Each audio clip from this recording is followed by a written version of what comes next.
Okay, let's go. Apparently, stick and poke recovers and heals quicker too. Is that right? Well, two of the artists in my studio do stick and poke, and Right. it heals softer, like, because it's such a timely process. When it's like Japanese Japanese people, they're still a bit iffy, but it's mostly still the older generations. The like younger folk now, they're more like Chill, Yeah, they're like- relax. it's fine. It's If not a they big see- deal. The older people, if they see tattoos on like. The older yeah. generation, it's not. Something like that. Yakuza adopted that. They're like, oh my god, like it's a family crest. So when you're a part of a Yakuza, you're part of a family. There are certain hilly areas, mountainous areas. There's some tribes. The tribal, mostly women get the tattoos, of the dots and stuff. Do you guys know about this in Southeast Asia? I do like Post Malone's music, but Okay. his face looks like a desk that was scribbled on during detention. Come on, man. Like, why would you have to show people that you're crying by just putting a teardrop on your face? Showing people that you murdered somebody. Teardrop means murder? Yeah. Yeah, Whoa, that's crazy. you didn't know this? I don't know this. If someone else plagiarizes yours, can you sue them legally? No, but I can be mad.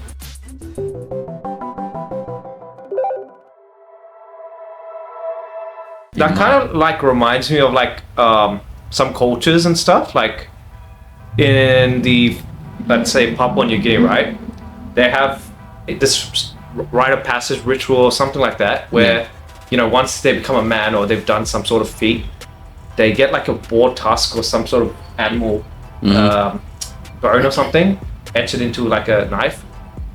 Dig into the skin with ink or some sort of like tattoo ink.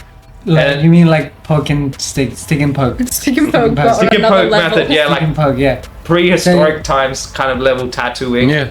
And you have to like go through that pain as well. Apparently, stick and poke recovers and heals quicker too. Does Is that right? Well, two of the artists in my studio do stick and poke, and Right. it heals softer, like, because it's such a timely process. A good artist, stick and poke, will heal softer, like a precise artist. Because it is like a lot daintier and methodical, but I still prefer machine. You still prefer machine. Is it a dying art? Tattooing? Like, no, stick and poke. Stick and poke. I think it's actually going up. Really? Really? Yeah, because that used to be the original form of tattooing, and then prison tats came in with like the coil machines, and then machine tattoos were a big thing.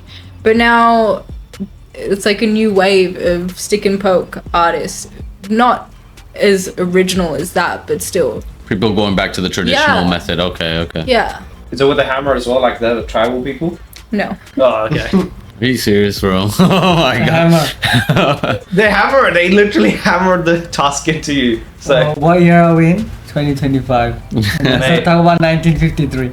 But you know one thing that I've noticed, like what you said as well, because people back in the day, the people that would get tattoos were either criminals, bikers, sailors. But the perception is changing. Oh, 100%. Would you say so? Yeah. Like it was once considered like gang related to have tattoos or just like delinquents. But now, like, it's rare to see someone who isn't tattooed or at least has one. Like, I mean, that's what happened in Japan. Actually, there was an association for like the Yakuza to be. I think it's still there, isn't it? It's still the case in Japan and Korea, at least that I know of, that if you go around with visible tattoos, or if they find out you have a tattoo, they're gonna suddenly be very like cautious and wary of you. I think Korea, it's just you're not allowed to have tattoos outright. Yeah, I think some places you won't be, they won't let you enter some places. Like Iran and Turkey, the tattoo is a big no-no still there too. Yeah, To this day, yeah. Oh, I'm not sure about Korea, but I've been to Japan, and I think the general gist is foreigners, they understand. They understand that foreigners will have tattoos, so they don't blink an eye. But when it's like Japanese Japanese people, they're still a bit iffy. But it's mostly still the older generations. The like younger folk now, they're more like Chill, they're like, relax. it's fine. It's If not a they big see- deal. The older people, if they see tattoos on like. The older Yeah. generation, it's not. Something like that. but the ironic thing is, back in the day, like during the Edo period, I think it's called the Hikashi or something. Please forgive me, I don't know what the. No, don't forget it. Yeah, but the Japanese word for fireman during that time they used to have full sleeve tattoos and on their back as well. Yeah. The reason for this is because A, identification purposes of their family crest. B, it's also to like tell people I'm a fireman and it was like a noble profession. Yeah. And C, if they do die, like their face gets burned off or something, or you know, somewhere else, their markings, like their tattoo markings, are the identification that they're so and so person, like Satoshi or something like that. Yeah, interesting.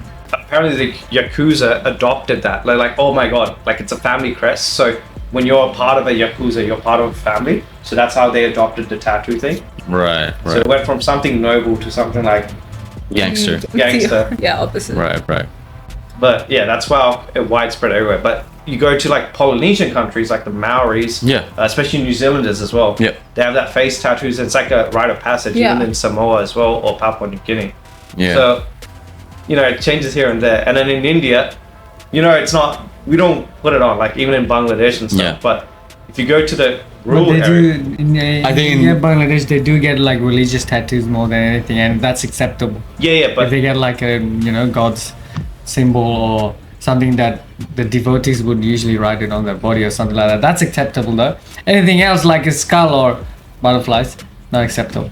I don't know about butterflies, but sure. But like that's only in some tribal areas that they do it at in.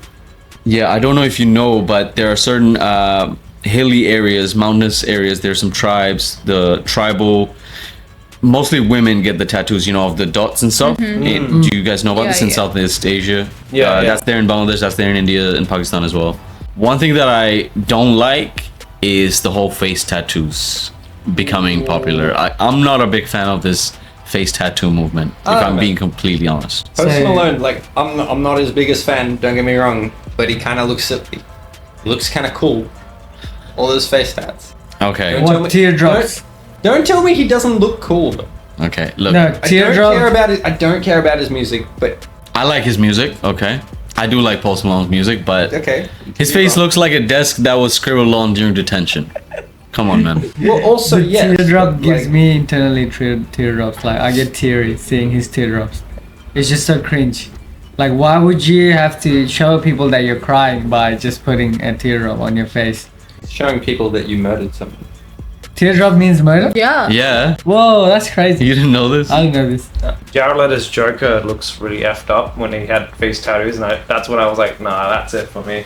Yeah, I agree. That was too far. Like Post Malone's was fine, Mike Tyson's was fine. As soon as you see Joker having it, that's when you know tattoo went too far. Yeah. I mean, some of the celebrity tattoos are cool, but some are just downright cringe. I'm not gonna lie, bro.